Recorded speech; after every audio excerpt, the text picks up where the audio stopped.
संस्कृत प्रकाशन चैनल में आप सबका स्वागत है। हम लोग चैनल बनाए हैं हाई स्कूल के बच्चों के लिए, वर्ग 9 और 10 के पढ़ने के लिए, कि वो सब आसानी से संस्कृत को जो है पढ़ सके। तो इसी क्रम में हम लोग आज 9वीं कक्षा का प्रथम दिवस है ना। और प्रथम दिन में जो है किसी भी कार्य को करने के लिए जैसे कि बताया ही गया है कि मंगलाचरण होता है ना।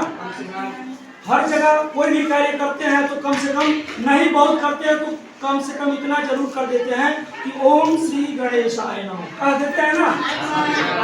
तो हम लोग भी आज अपने चैनल की शुरुआत किए हैं और उसके साथ साथ जो है अपने विषय पढ़ाई की शुरुआत की है।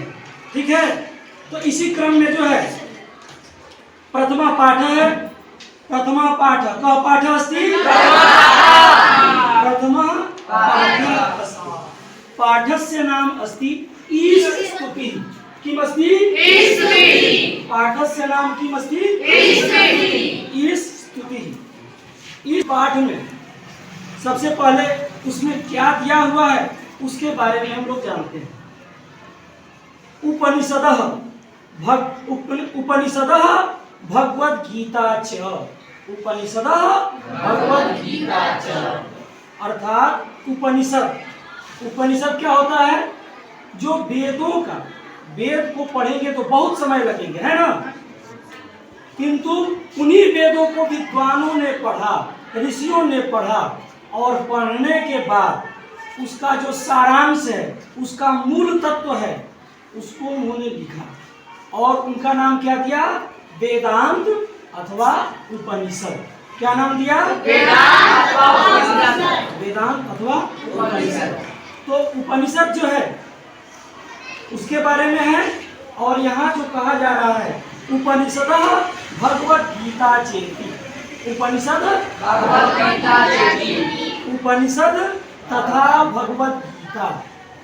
उपनिषद तथा भगवद गीता ये दोनों ही जीवनस्य अभ्युदयाय विकसिता अमूल्या ग्रंथा। जीवनस्य कस्य? जीवनस्य विकासाय, जीवन के विकास के लिए। किसके विकास के लिए? जीवन के विकास के लिए, जीवन के अभ्युदय के लिए। अभ्युदय का अर्थ क्या होता है? जैसे सूर्य भगवान का उदय होता है ना। तो सबसे पहले सूर्य भगवान बिल्कुल बाल रूप में दिखते हैं, नारंगी रंग के है ना, संतरा रंग के, और उसके बाद धीरे धीरे उनका प्रकाश फैलता है और संपूर्ण संसार जो है प्रकाशित होता है ना। तो वैसे ही हमारे जीवन के अभ्युदय के लिए, अभ्युदय अर्थात अपने जीवन के विकास के लिए, पहले थोड़ा सा से शुरुआत होगा, धीरे धीरे उसका उदय होगा, फिर हम संसार में जो है सामाजिक बन जाएंगे और फिर सांसारिक हो जाएंगे। तो अभ्युदय के विकास के लिए ये दोनों ही, कौन? उपनिषद और श्रीमद् भगवद गीता। कौन? उपनिषद और श्रीमद् भगवद गीता। ये दोनों ही अमूल्य ग्रंथ हैं। कैसे ग्रंथ हैं? अमूल्य ग्रंथ हैं, बहुत ही श्रेष्ठ ग्रंथ हैं। उपनिषदः अनेकेषां ऋषीणां विचारान् प्रकटयन्ति। उपनिषदः अनेकेषां ऋषीणां, अनेकों ऋषियों के विचारों को प्रकट करते हैं। उपनिषद किनके विचारों को प्रकट करते हैं? अनेक ऋषियों के, क्योंकि ऋषि एक नहीं ना है, बहुत से ऋषि हुए और अभी भी हैं धरातल पर, जो हम लोगों के कल्याण के लिए अनुसंधान करते हैं और अपने विचारों को हमारे सामने रखते हैं, जिससे कि मानव जो है मनुष्य बन करके और इस संसार की सेवा करता है। ठीक है, तो वही कह रहे हैं कि उपनिषद जो है ऋषियों के विचार को प्रकट करते हैं और भगवद गीता तो केवलस्य योगेश्वरस्य कृष्णस्य। श्रीमद् भगवद गीता जो है वह केवल योगेश्वर भगवान श्री कृष्ण के विचार को प्रकट करता है। उभयत्रापि परमात्मनः सर्वशक्ति संपन्नता दर्शिता। उभयत्रापि, कुत्रापि उभयत्रापि अर्थात दोनों ही जगह। दोनों जगह किन जगह? कौन कौन जगह? उपनिषद और श्रीमद् भगवद गीता, ये दोनों ही जगह परमात्मा सर्वशक्तिमान है। परमात्मा कैसे हैं? सर्वशक्तिमान। सर्वशक्तिमान है, ऐसा उनकी शक्ति को ही ये दोनों ही ग्रंथ, दोनों ही, जैसे उपनिषदों की संख्या तो बहुत है, तो वो उपनिषद और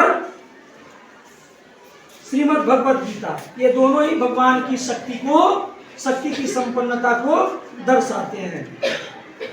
अस्मिन् पाठे तस्यैव परमेश्वरस्य स्तुति वर्तते।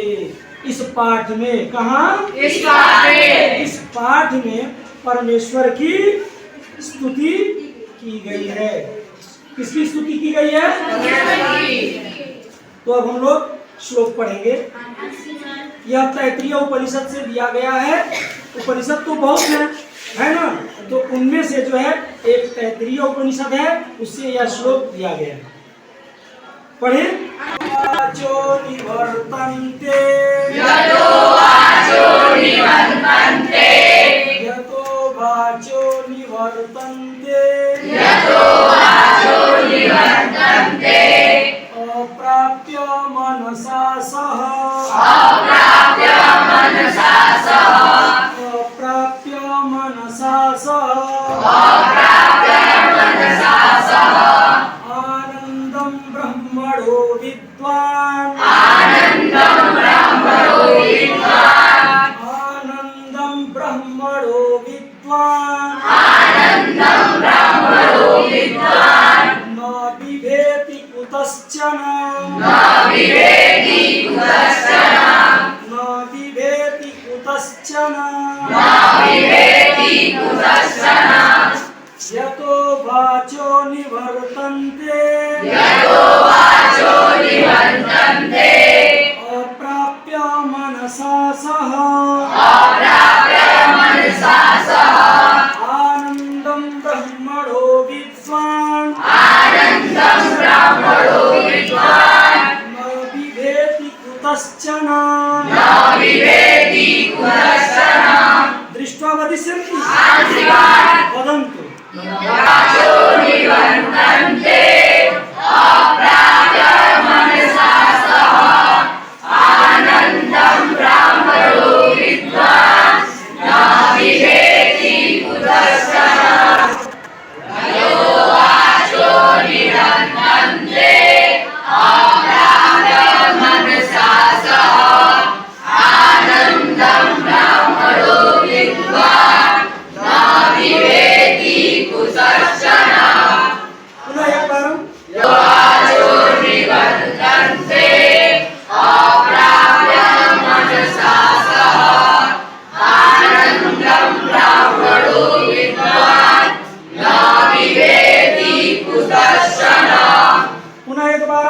यतो वाचो निवर्तन्ते, अप्राप्य मनसा सह, आनंदं ब्रह्मणो विद्वान्, न बिभेति कुतश्चन। पुनः एक बार।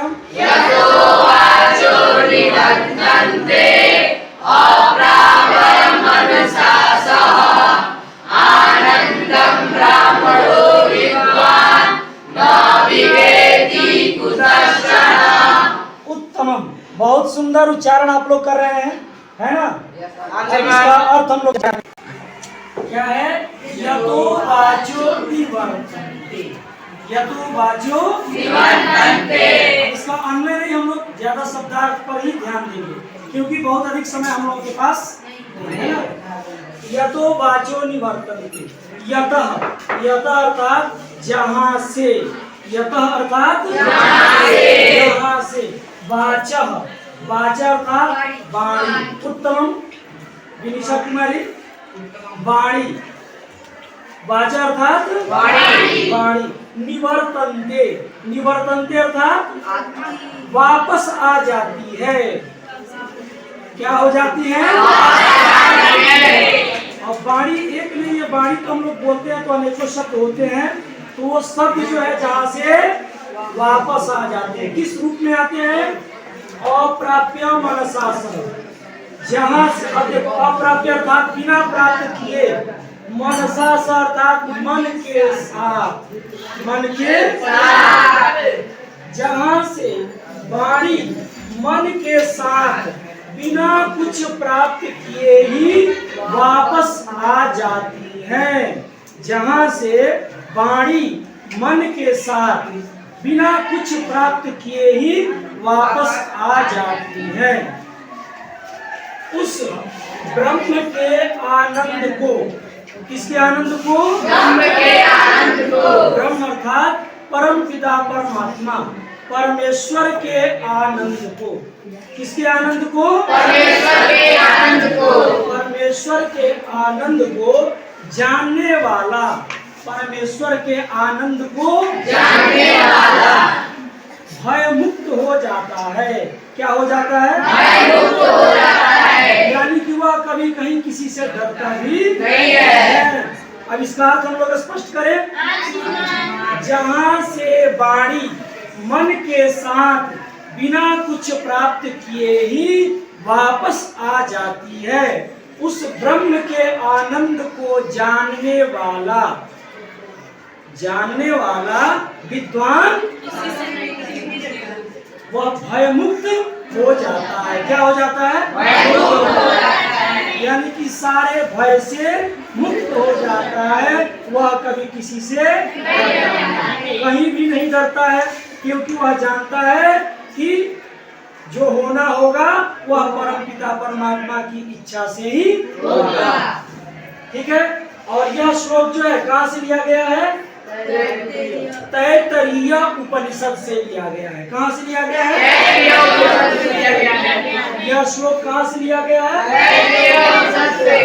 तैत्तरीय कहाँ से लिया गया है? तैत्तरीय उपनिषद से लिया गया है। तो एक बार इस श्लोक को बोलेंगे। बदल दो।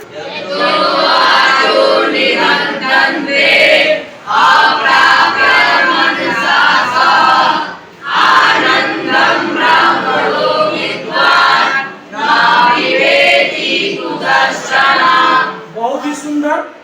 इसका अर्थ भी हम लोग जान गए। कहीं किसी को कोई कठिनाई तो नहीं हुई? सबका अर्थ तो समझ गए।